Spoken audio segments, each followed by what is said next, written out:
Welcome back, everybody, to the Grip Wild podcast, Men Who Matter. I'm Steve Wisdom, and as always, I have Brandon. He expects me to call him some crazy name, Broach, but I didn't. What's up, B? I still couldn't figure out where you were going, so you're still ahead if we're keeping score. We're back. Today's an awesome day, Steve. I'm really excited because one of our good friends, Colin McRae, has joined us today, and I met Colin a few years ago through a mutual friend, and our relationship has just become such a blessing to me. Colin manages and stewards the TrueVine Foundation in Utah, Alabama. It's maybe one of the most beautiful pieces of property in the state, if not beyond. And what Colin and his team are doing there is amazing work. Because of their location, right? They have this distraction-free environment. So teams from all over the region, whether it's sports teams or church groups or community groups, they come in for this leadership development, this team building experience. And it's amazing because it's kind of remote. And just for a short period of time, you're able to take away these elements that distract us every day and get us all focused in one direction. So I love what you guys are doing down there. Thanks, man. Yeah, me too. I just met him this year, and I've been in the outdoor industry for 13 years. Pretty much my business, career, and personal life all revolves around the outdoors. And you run into a lot of people who like to hunt and like to fish, but you rarely run into someone who has the level of passion for it. And that's what I was so attracted about, and I loved it. And I just met you, and I quickly fell in love with you. To be honest with you, just what you represent and what you live every day, and even we've gotten an opportunity to spend some time out on your place, and it truly is an awesome place. And so thanks for hanging out with us a little bit today. Appreciate that. Yeah, I mean, I think you love hunting, but when I first met you, and I think Brandon can back this up. I mean, you love the outdoors, you love to hunt and fish, but there's something about waterfowl that really gets you going. Like, tell everybody about your love for waterfowl. Where did it come from? Yeah, I definitely can. There was one of those iconic, picturesque cypress swamps, the kind that woodies and mergs like to hang out in,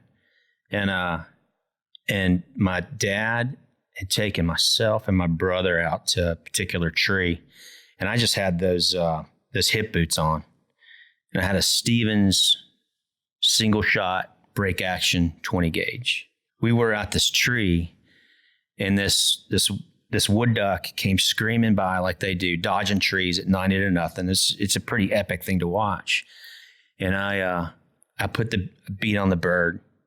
And the bird got the best of me because as I fired, he had twirled me about 90 degrees from when I picked him up. So I was looking almost backwards, and into the frigid, cold water I went.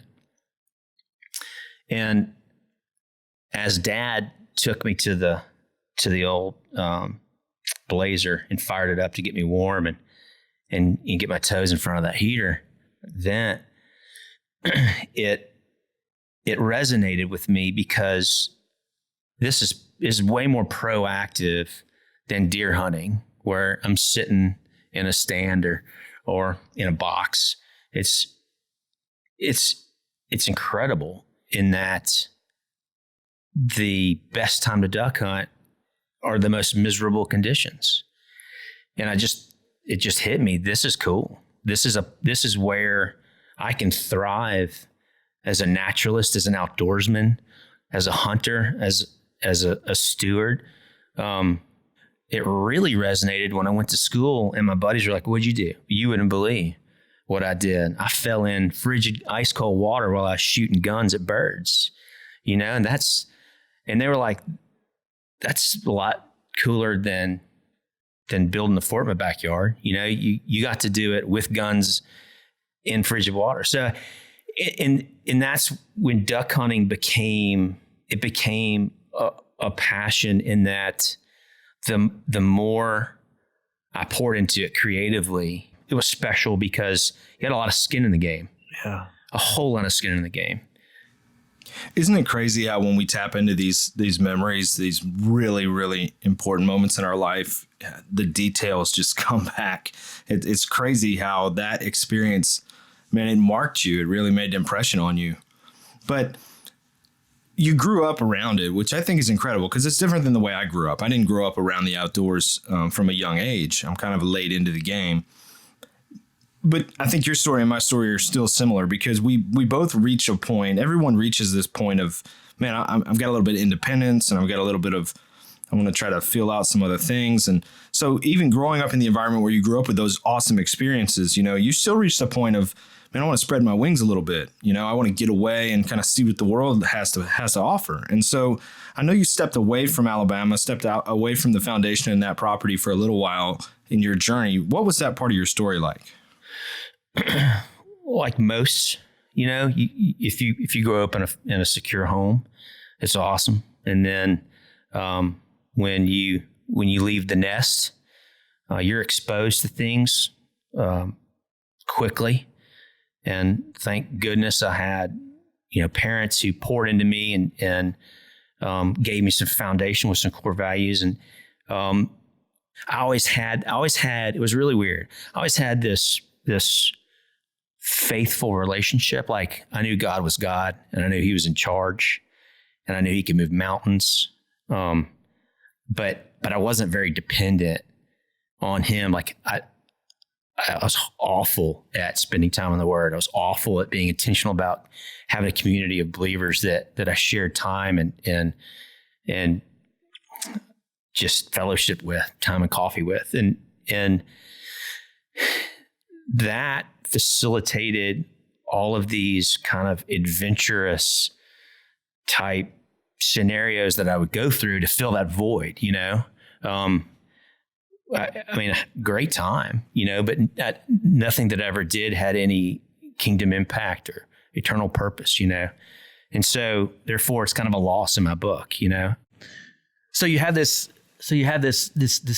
journey, this season where you're kind of experiencing all this life stuff, but really not in the context that if you could go back and do it again on this side of perspective.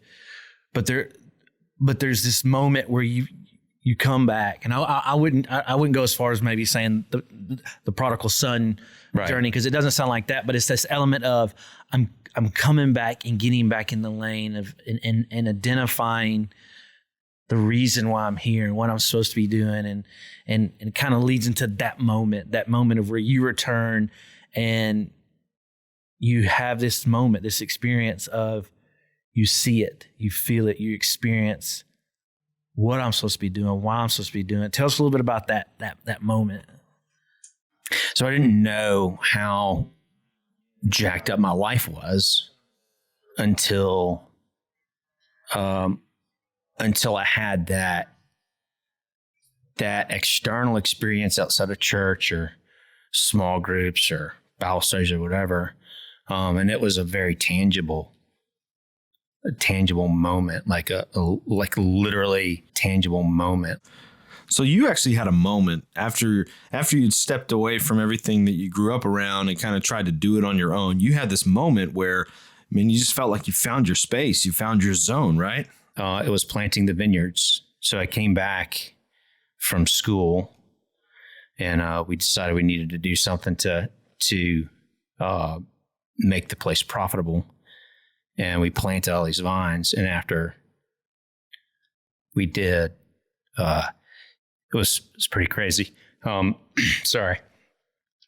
So I felt everybody had gone. We had planted maybe 500 vines, and I felt something so tangible, like the God said, "You're on the path that I've chosen for you, that I've created for you."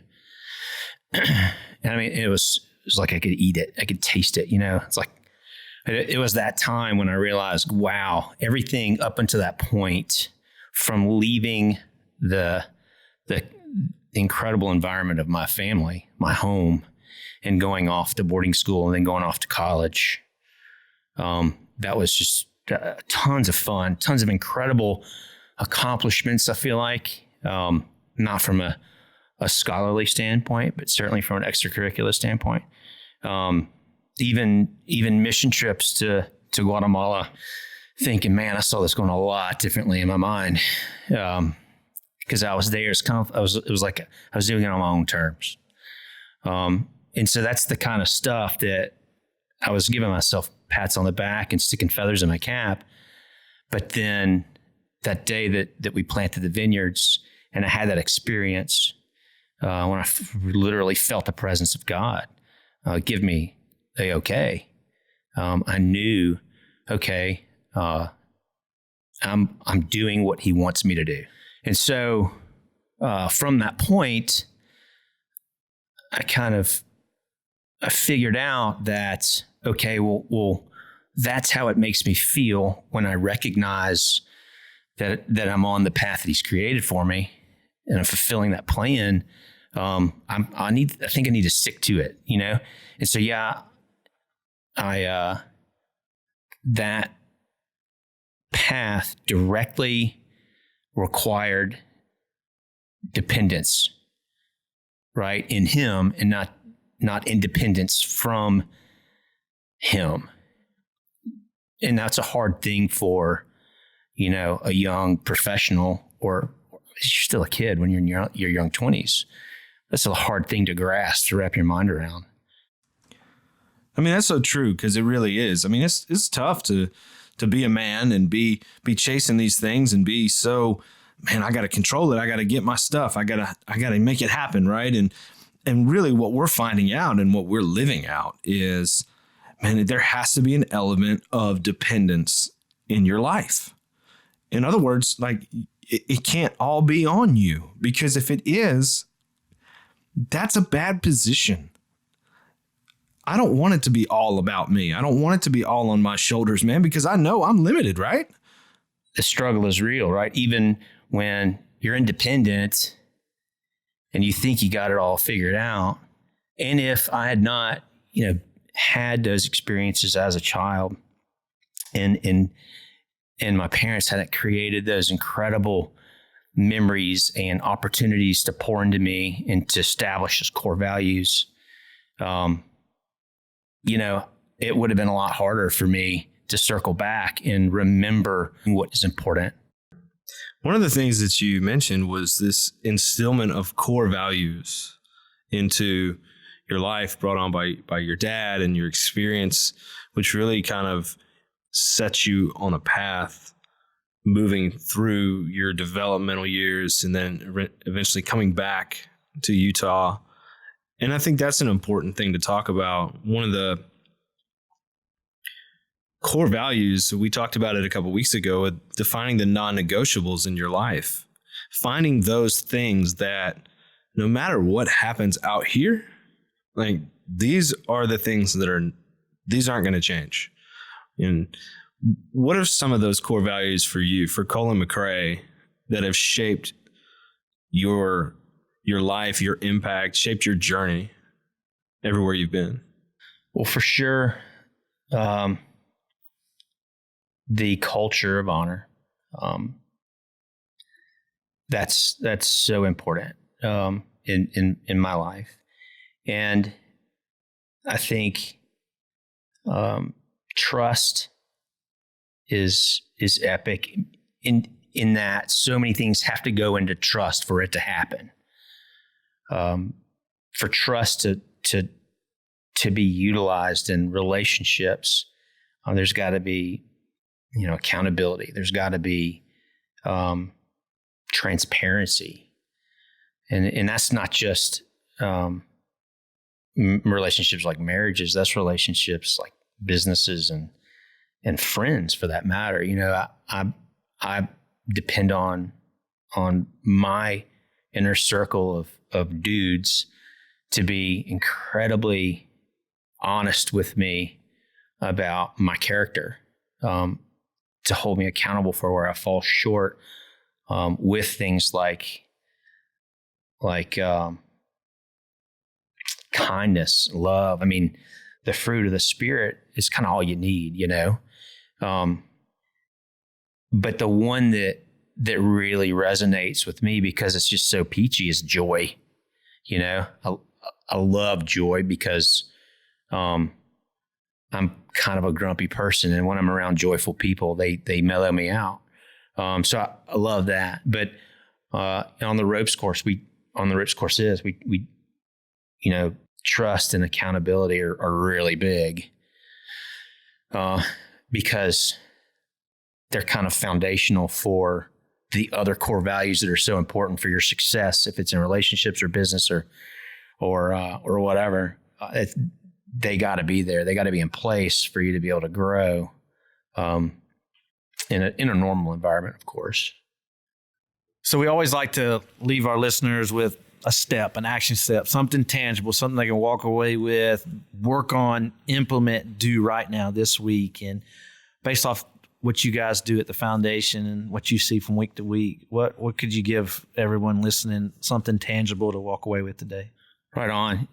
One of the tools that we've seen a tremendous amount of value in is for teams to either come with their contract or their core values, or be prepared to pin them, to author them, to figure out what they are. A great example is a team that came a couple of weeks ago, Little League team that's done quite well. They had an acronym for their team name, the Bandits, and super simple. B is believe, A is attitude, N is no fear, D is determination, I is integrity, T is toughness, and S is sacrifice. And so once those are identified, then we have the opportunity to hold each other accountable. And it's even that much more powerful to create that incredible accountability tool if everyone signs it, right? And so now you have a contract where I can hold you accountable if I don't see that your attitude is up to par. Like your attitude's cramping my style. So hey, you know, Steve and Brandon, I'm not hearing y'all because your attitude's messed up. Or you can come to me and say, hey, you're a lot tougher than that. You can fight through some of these issues that we see that you're having. And it is just an awesome tool. And I've even heard some people in their lives, when they go home, they have these margin plans and they ask their spouse and their best friend to sign off on that margin plan after they do it. And it's, you know, with life, how much time do I put in the family? How much time do I put in work? How much time do I put in my health? How much time do I put in my hobbies? And then, all right, there's my plan. Honey, will you sign off on this? Or do you agree with it? And if you do, will you sign off on this? And I invite you to hold me accountable. If you see me slacking up right there, man, that's awesome. It's cool. That's beautiful, man. I mean, so the challenge this week is maybe sit down and find a set of core values that really speak your language, that really speak into your life. Put them down, pin them, put them in a place where you can show someone. Because that element of showing someone is, like you just said, there's a difference between you holding yourself accountable and you putting yourself in a position where someone else can hold you accountable. Absolutely. Putting me in a position where I can come to you and say, right, man, you're tougher than that. Man, you're stronger than that. Man, look, this is what you stand for. Versus you always trying to fight through the head games and fight through your own struggle to live out those core values. You now have someone not only holding you accountable, but speaking life into you over them. Like you know you're tougher than that. You know you're stronger than that. You know that's not what you believe. And so the walk away as we end today is guys, spend some time. You know, find a word that you really can hold on to, like, you know, this baseball team using bandits, or, you know, even we did this at GRIP. I mean, GRIP is an acronym for our core values. I mean, we're going to put God first. We're going to be relentless in our pursuit. We're going to be men of integrity, and we're going to be passionate about everything we do. So maybe find a word that you can fit those letters in, that are some core values that really speak to your life. And put them down, write them down, and then show them to somebody so that they can hold you accountable. And not only hold you accountable, but they can fight that fight with you. And because look, being a man that has values, being a man that stands on principle, I mean, that sounds awesome. But there's going to be challenges to that. I mean, you're gonna get attacked. Those core values will be pressed, if not daily. They're going to all the time. You're going to have to stand up to them. And so who do you have in your life that will help you do that? Who stands shoulder to shoulder, back to back, and fight that fight for you to be a man of values?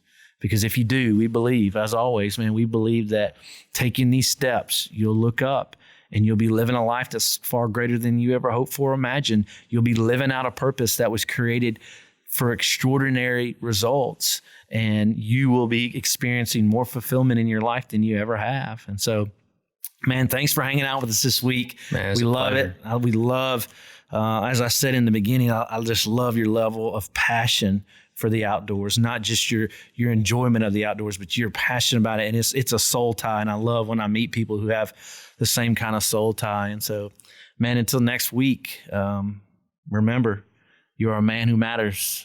Don't forget it. B, you got anything? Man, Colin, thanks again for coming in today. I love you, dude. And I love what you guys are doing at the TrueVine Foundation. I just think it's so amazing. For you guys listening out there, don't forget this Friday, March 15th, the first Men Who Matter event right here in Alabama. Check our website, gripwild.com, for all the information. We're giving away a bunch of stuff, a bunch of hunting gear, everything you need to get set up for this season and this year coming up. So check it out, gripwild.com, the first Men Who Matter event, Friday, March 15th, 7 p.m. It's free. You got to be there. And that's going to do it for this episode of the Men Who Matter podcast. So until next time, remember, you are a man who matters. Get after it.